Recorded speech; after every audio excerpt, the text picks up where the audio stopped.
Assalamualaikum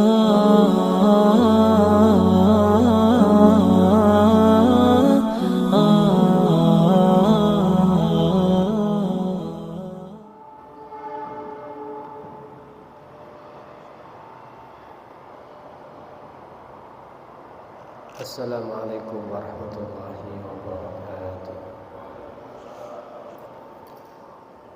Bismillahirrahmanirrahim. Alhamdulillah, wassalatu wassalamu ala Rasulillah Muhammad bin Abdullah wa alihi wa sahbihi wa mawalah ma ba'd. La haula wa la quwwata illa billah. Masih kita membahas hadis yang nomor 6. Kemarin disebutkan bahwa halal itu jelas, haram juga jelas. Adapun di antara halal sama haram namanya perkara syubhat yang tidak paham secara kebanyakan daripada manusia. Siapa orangnya menghindari dari perkara syubhat, maka Allah akan mensucikan agama dan harga dirinya. Tapi siapa orangnya terjatuh dalam perkara syubhat, maka tidak lama akan menariknya untuk jatuh di perkara yang haram. Berbicara syubhat, tadi dikatakan yang tahu hanya orang khusus, enggak semuanya orang. Ya, kenapa? Karena memang sedikit yang tahu. Tentu mereka ulama-ulama yang ilmunya benar-benar merasuk ke darah dan daging. Artinya termasuk kategori ar-rasikhina fil ilmi. Ilmunya bukan sekedar teori tapi praktek sehari-hari. Apa itu syubhat? Sesuatu yang tidak jelas antara halal sama haram. Maka ketika nggak jelas, tentu para ulama lebih memilih wirai, yakni meninggalkan. Karena orang yang berhati-hati, yakni meninggalkan perkara syubhat, maka agama dan harga dirinya akan menjadi bersih. Tapi kalau dia geragas perkara syubhat, otomatis agama dan harga dirinya pun ibarat air di atas laut itu goyang.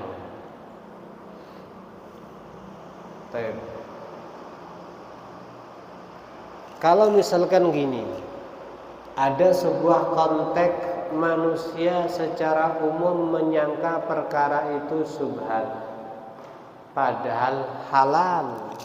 Bagaimana? Silahkan Anda ambil.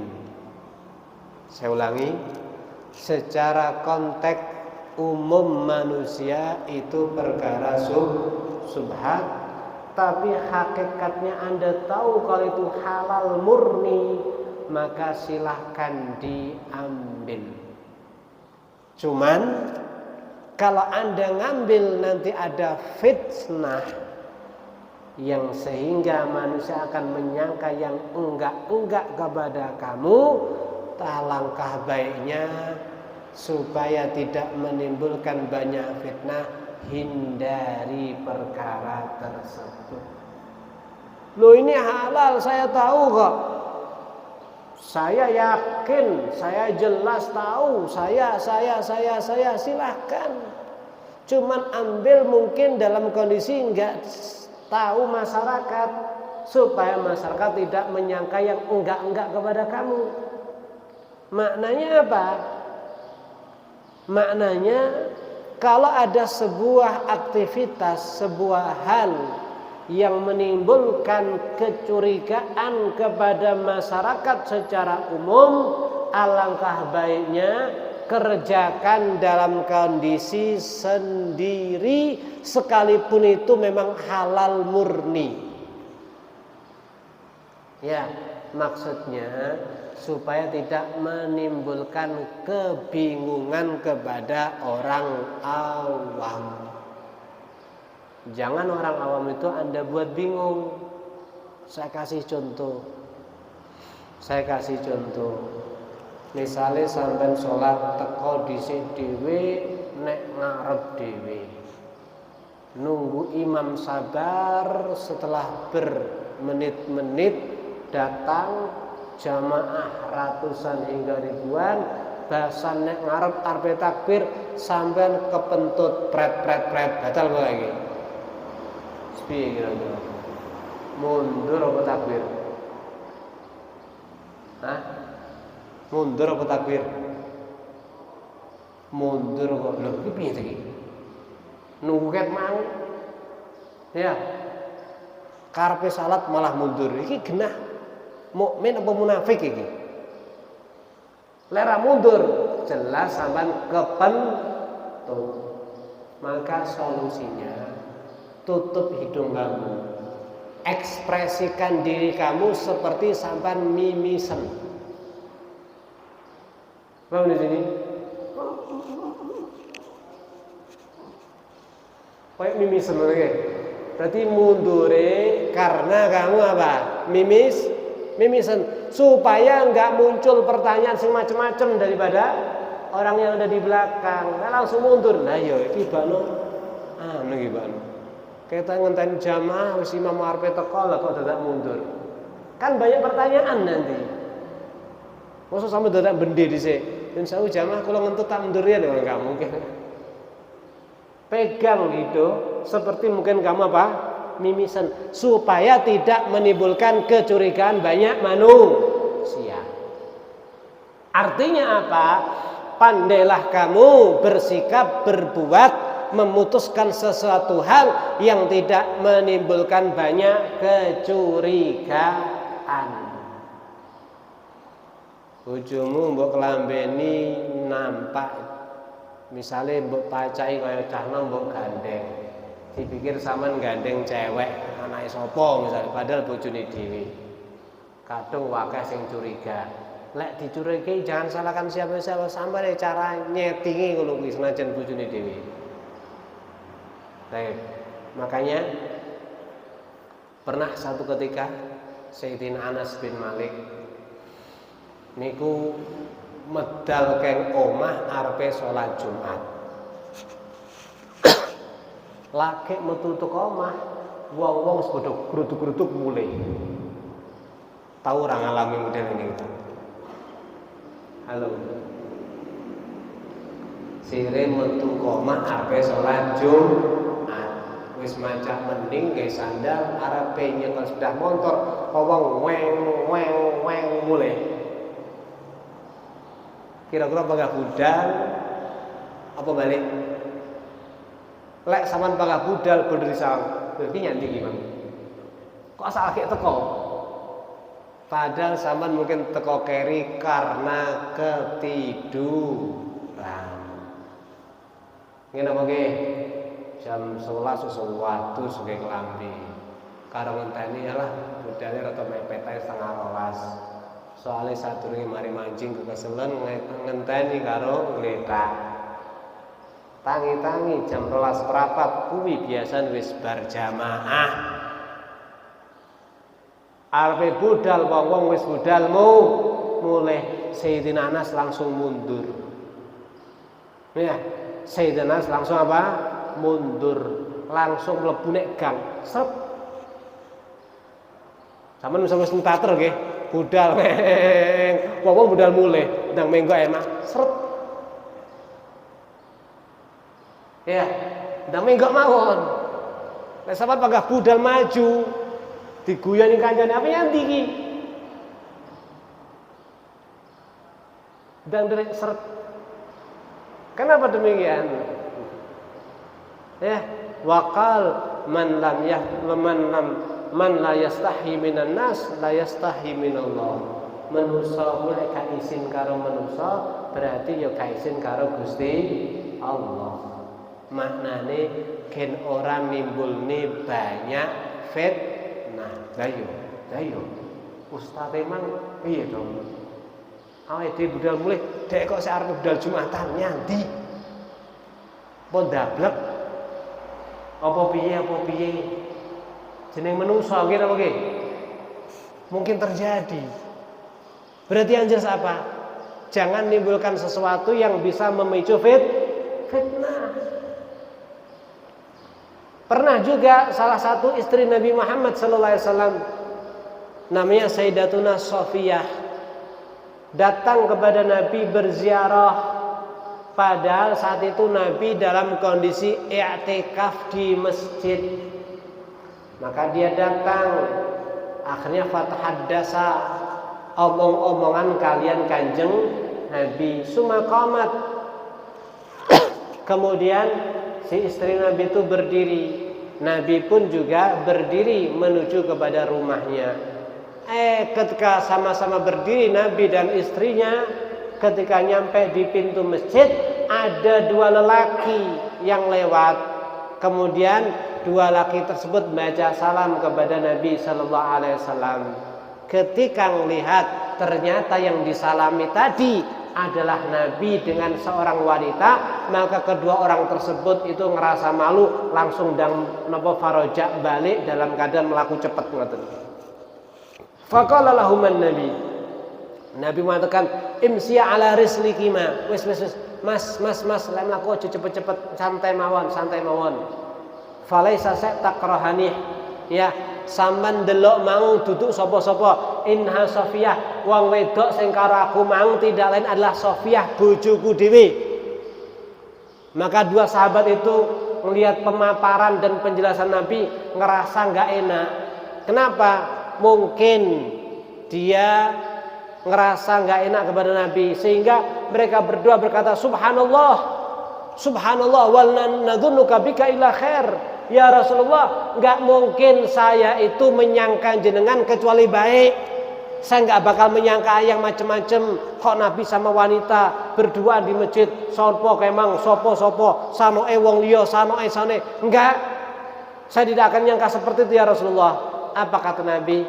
Nabi mengatakan, aku tidak berkata kepada kamu kalau kamu berdua menyangka buruk kepada saya, tidak. Akan tapi apa? Saya tahu pada diri kalian berdua ada setan yang masuk melalui lewat daripada aliran darah.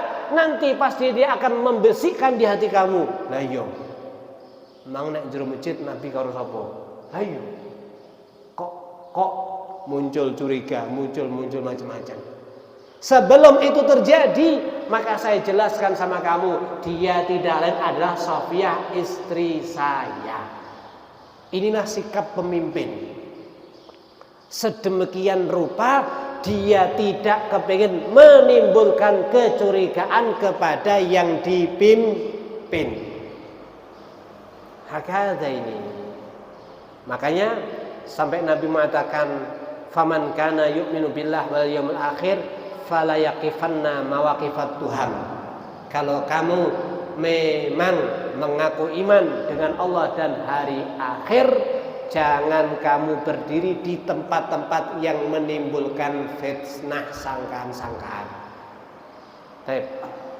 Berarti dari sini ya, terutama Anda mungkin sebagai kepala keluarga diikuti oleh anak-anaknya. Lek anake sampean iki nyangka lek sampean nyekel HP ku mungkin seperti mereka pegang HP.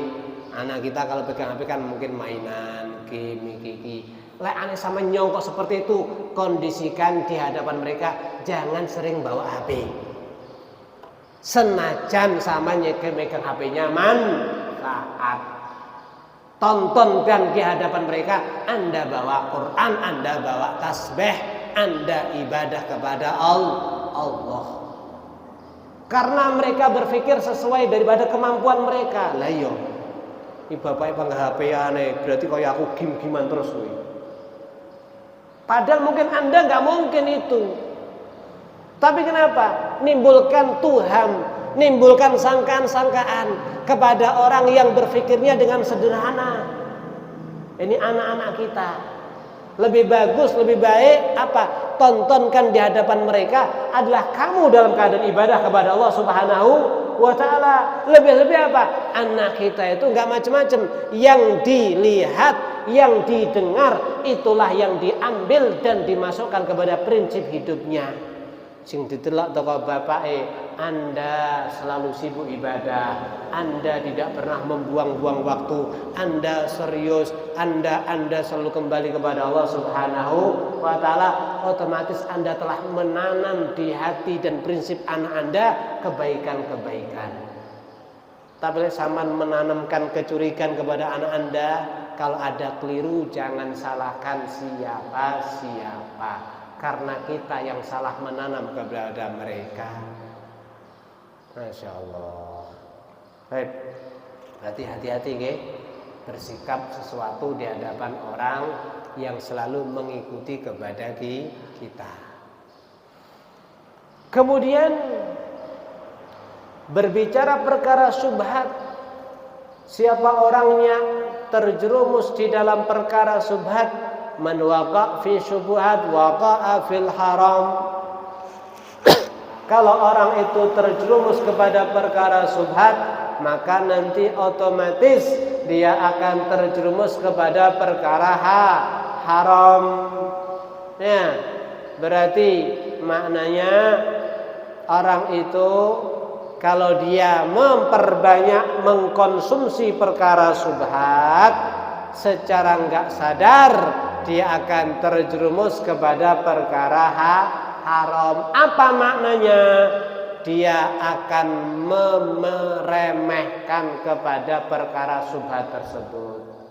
Lek ngeremeh nih, akhirnya maju, gak kroso masuk kepada perkara haram. Pertama ora kroso, suwi-suwi akhirnya disengaja.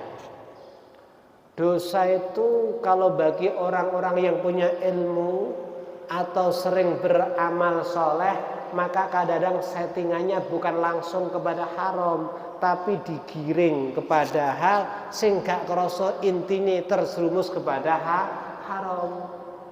Ustadz gak mungkin ditawari dengan minuman khamr. Anda yang biasa ibadah gak mungkin ditawari judi-judian. Anda yang sering tahu ilmu nggak mungkin disodorkan kepada perzinaan, tapi Anda nggak terasa kadang-kadang digiring pelan, tahu-tahu ternyata udah masuk nanti. Paham di sini? Ternyata apa udah masuk. Dan perhatikan, ya Allah, ada sebuah maqalah as-saghirah tajuru al-kabirah. Dosa cilik itu bisa menarik sedikit demi sedikit kepada dosa besar. Wal kabirah tajuru ilal kufur, dan dosa besar bisa menarik kepada kekafiran. Awalnya subhat, diseret yang dosa cilik, diseret yang dosa gede, diseret yang kafir. Apa buktinya?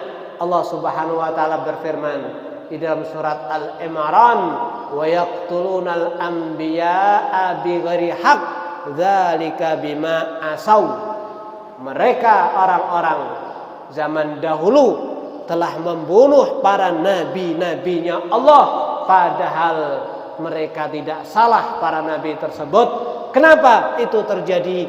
Kok sampai tega membunuh utusan Allah? Dzalika bima asaw, karena awalnya maksiat sampai akhirnya mereka berani membunuh kepada para nabi Allah. Jadi metode maksiat itu demi sedikit, tahap bertahap, cilik yang gede, gede yang kafir. Paham di sini? Nah, makanya Islam itu selalu bersikap apa? Jangan mendekati perkara yang enggak baik. Bukan jangan melakukan perkara yang enggak baik. Sama konsepnya Anda nasihati kepada anak. Mungkin di depan rumah ada satu kabel listrik yang besar jatuh dan terkelupas, berarti setrum gede. Anda melarang anak Anda pasti gini, nak, jangan main di sekitar itu ya, itu ada setrum besar. Bukan gini, nak, wes silahkan main, pokok rambut cekel, ngono seperti itu. Kan enggak. Jangan main di sekitar itu, nak, karena ada setrum besar. Sama mungkin depan rumah Anda itu adalah tebing jurang yang dalam. Nah, jangan main di dekat jurang ya. Kan seperti itu. Jangan, nak, wis to, ora apa-apa dolanan, silahkan, pokok orang mencolot. Kan enggak mungkin seperti itu. Makanya Allah melarang kepada kita zina itu tidak dengan konteks wala taznu, jangan kalian zina, tidak. Tapi konteksnya apa? Wala taqrabu zina. Jangan mendekati kepada perkara kepada zina. Karena zina itu pasti ada mukaddimahnya. Enggak ada perzinahan itu langsung kode pakai mata ketemu langsung zina, enggak ada. Ada mukaddimahnya. Mungkin awalnya tahu, salut, ya, kemudian seneng, disenyumi, dekat, minta nomor telepon, tanya nama, tanya apa kesenangannya, warna kesukaannya, macam-macam. Akhirnya ketemuan, akhirnya pegang tangan, akhirnya terjerumus. Demikian pembunuhan. Nggak ada pembunuhan itu langsung ketemu, langsung paten-paten, nggak ada. Awalnya mungkin kena omongan, nyelengit, ya, nggak terima, nampak digenti selengit-genti, nggak terima lagi, kemudian perang mata, perang mulut, akhirnya incim-inciman, akhirnya gedak-gedakan, akhirnya cegat-cegatan, akhirnya paten-patenan. Bertahap. Ya, demikian. Perkara haram itu hati-hati. Jangan diremehkan. Jangan remehkan. Manusia itu punya syahwat, punya nafsu. Ada satu cerita niki. Ya Allah. Ya, dikatakan orang dulu itu benar-benar berhati-hati. Tidak mengatakan dirinya sudah bebas daripada syahwat. Orang dulu ngati-ngati. Makanya nggak ada riwayat Nabi itu salaman dengan perempuan, nggak ada.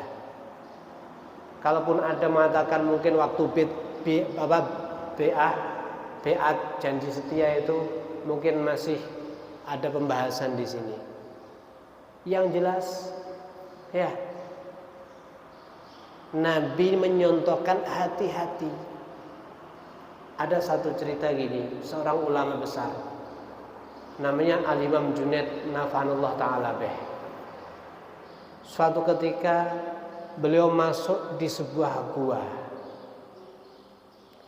Di satu malam di musim hujan yang sangat dingin. Mlebu gua dhewe bengi-bengi musimnya adem. Wa kana mau himarah. Waktu itu beliau membawa khimar, keledai betina. Maka mergo bengi peteng ora enek liyane dibaturi keledai wedok. Keledai ini langsung ditokni kok gua. Paham ta niki? Keledai ini langsung dikeluarkan dari gua. Kuatir kalau mencabuli gua, apa? Mencabuli apa? Keledai. Apa kata beliau? Magharah wa himarah wa lailah matarah wa nafsu amarah. Saya di gua bersama keledai betina di malam yang hujan, padahal saya masih memiliki nafsu yang membara, nafsu amarah. Tidak, harus saya keluarkan. Jangan ngosok aku sahwat karo keledai. Lelera liane. Halo. Makanya sampai seperti itu, hati-hati. Demikian kadang-kadang maaf satu jenis, mungkin awalnya satu kos, sama-sama pelajar dan sebagainya. Makanya dianjurkan jenengan wong lanang ojo seneng koncon karena wong sugih. Ana wong sugih putih lambene abang rambut brengos. Halo, bayane ora kira-kira? Hah? Lambene abang putih rambut brengos. Bahaya apa enggak? Bahaya, sampean mikir merono iki dikudungi lek tepak iki ngono akhire. Iya, waliyadzubillah min dzalik bisa terjadi. Jeruk makan jeruk katanya akhirnya. Bisa terjadi nih, nafsu amarah, setan gak ada hentinya. Setan ada pada aliran darah kita. Nafsu ada pada diri kita. Inna nafsa la amarah bisu. Nafsu itu sangat ngajak kepada perkara buruk. A'da aduika nafsuka allazi baina janbek. Musuh terbesar kamu adalah nafsu yang ada pada diri kamu. Kalau kamu memposisikan kepada hal-hal yang bisa menarik kamu kepada yang dilarang sama Allah ketika sehingga terjerumus, maka jangan salahkan siapa-siapa kecuali kepada diri kamu sendiri. Makanya bagaimana Islam kasih ajaran sama kita. Kalau kamu punya anak umur 7 tahun, perintahkan sholat. Kalau umur 10 tahun gak sholat dipukul. Kemudian apa? Pisah ranjang kepada mereka. Walaupun kakak beradik, ya apa? Umur 9 tahun ke atas, suruh tidur sendiri-sendiri. Menjaga yang lebih aman. Ini ndak. Lebih 9 tahun, bukan kakak beradik, digabung jadi satu. Sebenarnya ajaran Nabi nggak seperti ini. Stok apa-apa wes aman. Kadang-kadang atas nama satu guru, atas nama satu pegawai, atas nama satu kantor, atas nama satu karyawan, tidak lagi membedakan laki perempuan. Terjadi nggak perserongan? Hah? Awale kuyon, kere-kere, kaplek-kaplekan, suwi-suwi. Semayanan niku mengke. Paham lho sini? Bareng ngablek semayanan, kapan? Mek ngablek tok waline. Iya. Masya Allah. Terjadi, Pak. Karena Anda ngeremehkan kepada yang dilarang oleh Allah Subhanahu wa ta'ala. Terjadi nih, hati-hati di sini, Masya Allah. Ya, Masya Allah. Sama ada ulama lagi, namanya Al-Imam Shibli. Ini contoh-contoh dari ulama yang bisa kita ikuti. Kenapa? Karena Allah memerintahkan, ya, ulaikal ladzina hadahumullah. Mereka itu para ulama-ulama yang saleh adalah orang-orang yang mendapat hidayah dari Allah. Fabihudahumu iktadih, maka ikuti jalan hidayah mereka. Bukan ngikuti orangnya, tapi ngikuti jalan hidayah mereka. Kenapa mereka dapat hidayah? Karena mereka paham arahan Al-Quran dan hadis Nabi, dan mereka mempraktekkan. Al-Imam Shibli sama. Satu ketika dakhal marrah, ya, kharabah far'ahi marah. Satu ketika Imam Shibli itu masuk, ada sebuah rumah yang hancur rusak, melebu. Mari ngono, di dalamnya ada keledai betina lagi. Fasahabi ala sauti, langsung jerit dengan suara yang lantang. Alhikuni, ayo baturono aku. Aku aja mbok culne dhewe karo keledai wedok.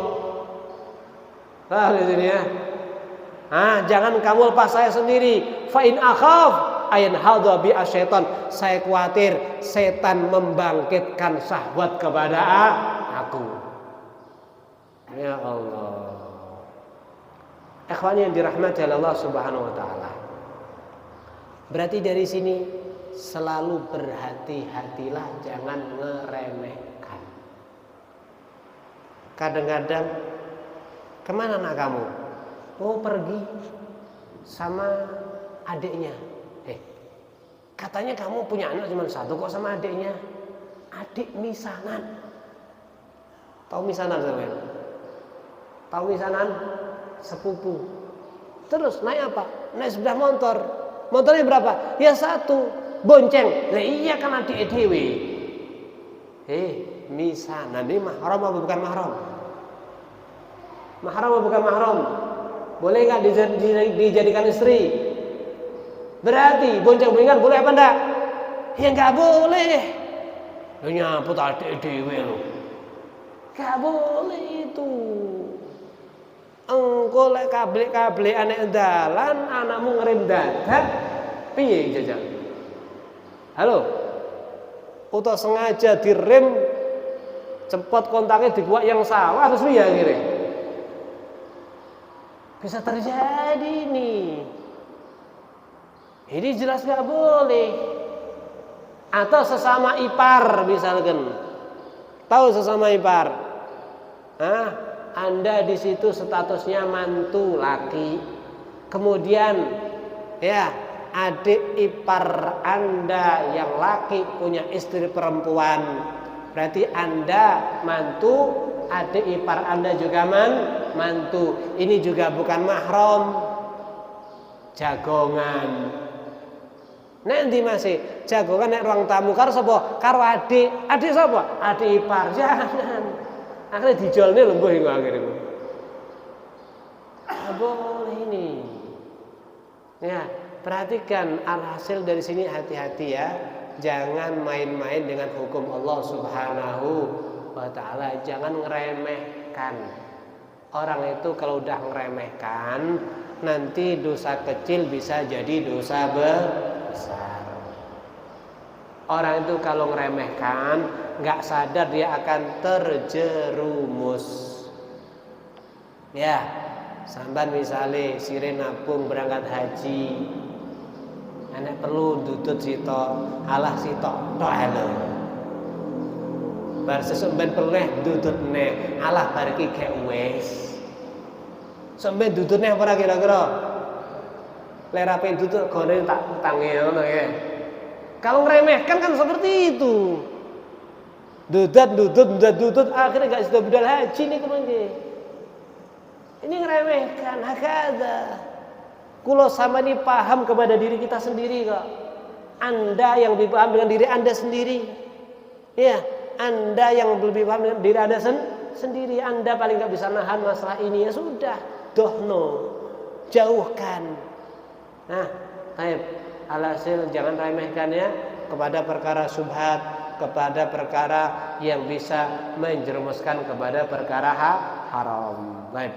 Kemudian dikatakan ala wa inna fil jasad mudghah idza saluhat saluhal jasadu kulluh wa idza fasada al jasadu kulluh alla wa hiya al qalbu. Ingat, di dalam tubuh manusia itu ada segumpal darah. Jika segumpal itu baik, maka seluruh tubuh manusia akan menjadi baik. Tapi jika segumpal darah itu buruk, maka yang lain pun juga akan menjadi buruk. Yang dimaksud adalah hati. Sekali lagi, hati Anda adalah tempat pandangan Allah. Allah melihat hamba ini bukan dari segi fisik, tapi dari segi hati. Hati kamu di saat dilihat oleh Allah dalam keadaan apa? Apakah hanya merencanakan syahwat? Apakah hanya berpikir untuk hidup yang fana? Apakah bahkan merencanakan perkara haram, maksiat, durhaka kepada Allah? Maka daripada itu, kondisikan hati itu selalu ingat kepada Allah. Berarti dengan banyak zikir, jangan beri kesempatan kepada setan yang terus memberi was-was kepada hati Anda. Kapan setan bisa berkuasa dan selalu memberikan was-was kepada hati kita? Kalau hati terlalu lama tidak zikir kepada Allah.